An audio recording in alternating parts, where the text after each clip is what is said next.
Salut à tous, j'espère que vous allez bien. Dans cette vidéo, on va voir combien de fois je dois m'entraîner par semaine pour progresser. Avant de commencer, n'oubliez pas, abonnez-vous, likez, commentez. Si vous êtes de passage sur Paris, venez nous voir au NR Fight Club. Toutes les infos sont sur le site internet nrfight.com. Et pour ceux qui veulent s'entraîner à distance avec nous ou avec les meilleurs combattants, professeurs français, mondiaux, fandecombat.com, vous avez plein de vidéos en ligne pour apprendre. Il y a de tous les prix, vous inquiétez pas, c'est vraiment accessible à tout le monde. Combien de fois je dois m'entraîner pour progresser? Alors c'est souvent la question quand quelqu'un s'inscrit au club ou quelqu'un qui commence et qui voit qu'en fait il commence, donc il ne sait rien.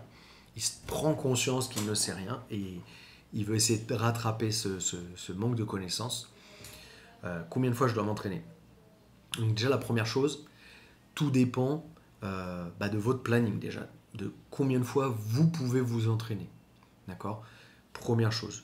Deuxième chose, tout va dépendre de votre condition physique actuelle ou de votre passé en tant que sportif.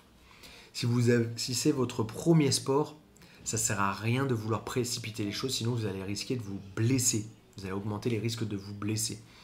Donc, il faut être patient. Si vous n'avez pas fait de sport avant, 2 fois par semaine, ça suffit déjà pour commencer. Maintenez ce rythme-là pendant 1 mois, 2 mois, et après vous pouvez augmenter. D'accord?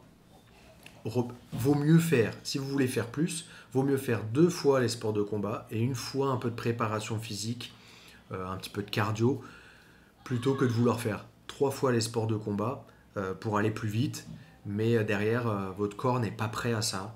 Donc voilà, si vous voulez absolument rajouter une troisième séance, faites un peu de prépa physique.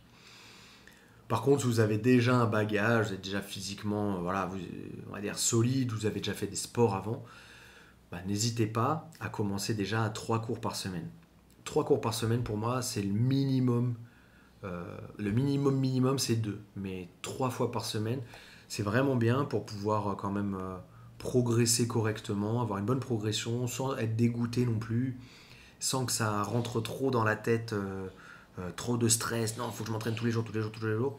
Voilà, soyez patient avec vous-même, soyez patient avec votre corps. 3 fois, c'est bien. Et encore une fois, si vous voulez rajouter quelque chose, faites une séance ou deux de prépa physique. Ça va vous faire du bien et ça va vous aider dans votre pratique. Et ça va limiter les risques de blessure. Maintenant, si vous voulez avoir un objectif de compétition, ou voilà, vous êtes jeune, j'ai envie de faire de la compète, je pense que... Alors après, c'est... Chacun a sa façon de récupérer, chacun a des stress différents dans la vie. On ne peut pas analyser de la même façon chaque personne. D'accord? Le jeune qui a 18-19 ans, qui a arrêté l'école ou qui va encore à la fac, il a moins de stress au quotidien que le papa ou la maman qui ont 2, 3 enfants, 4 enfants, qui doivent payer les factures en fin de mois, etc. C'est pas le même stress. Donc un jeune qui a 18-19 ans, il va pouvoir s'entraîner plus et avoir une meilleure récupération que quelqu'un qui a 40, 50 ans et qui a des enfants peut-être en bas âge. Voilà, ça va pas être la même chose. Donc il faut laisser votre corps et votre cerveau le temps d'assimiler le sport. Donc pour ça, tout va dépendre de comment vous pouvez récupérer après vos entraînements. Si votre récupération ne peut pas être optimale, évitez de forcer. Si votre récupération est optimale, mettez le paquet. Vous pouvez vous entraîner 4 fois, 5 fois, 6 fois, plusieurs fois par jour, toute la semaine. Tout dépend de vos objectifs et tout dépend du temps que vous pouvez accorder à cela. Ok? Maintenant, si vous êtes compétiteur, je pense que c'est obligatoire de s'entraîner tous les jours, avec un jour de récup au minimum par semaine. Mais c'est obligatoire de s'entraîner tous les jours et d'avoir son esprit, même si on n'est pas sur le tatami, focus sur le sport. À travers des vidéos sur internet, à travers, ça peut être des vidéos pour apprendre des techniques ou des vidéos pour étudier nos adversaires ou étudier un petit peu ce que font les meilleurs de notre discipline en compétition. Ça peut être un bon complément. Donc voilà, Après, si vous n'avez vraiment pas le choix et que vous n'avez pas forcément une envie de compétition ou de progresser rapidement et que c'est juste comme ça, voilà, pour essayer un peu les sports de combat, 1 à 2 fois, ça suffit par semaine. C'est déjà bien, c'est déjà sympa. Entraînez-vous 1 à 2 fois, puis après, voilà, si vous voulez augmenter, vous pouvez augmenter. Mais je pense que 2, 3, 4 fois par semaine, c'est bien si vous avez l'opportunité. Entraînez-vous 2, 3, 4 fois par semaine. Si vous voulez faire de la compétition, il faut s'entraîner plus que 4 fois enfin, il faut s'entraîner de 4 à plus. Et l'idéal, je pense que c'est de s'entraîner plusieurs fois par jour en ayant une bonne récupération, bien dormir, bien manger, éviter les stress à côté, avoir une vie plutôt, j'ai pas envie de dire droite, mais voilà, une vie plutôt posée. Éviter de faire trop la fête le week-end. Pour ceux qui boivent, éviter de boire, etc. Voilà. C'est tout ça est à prendre un petit peu en considération, en compte quand vous voulez réfléchir à combien de fois vous devez vous entraîner par semaine. Maintenant, il faut être patient dans votre pratique et il ne faut pas il faut pas espérer devenir ceinture noire ou champion de l'UFC après 6 mois d'entraînement. Ça n'existe pas, ce n'est pas possible.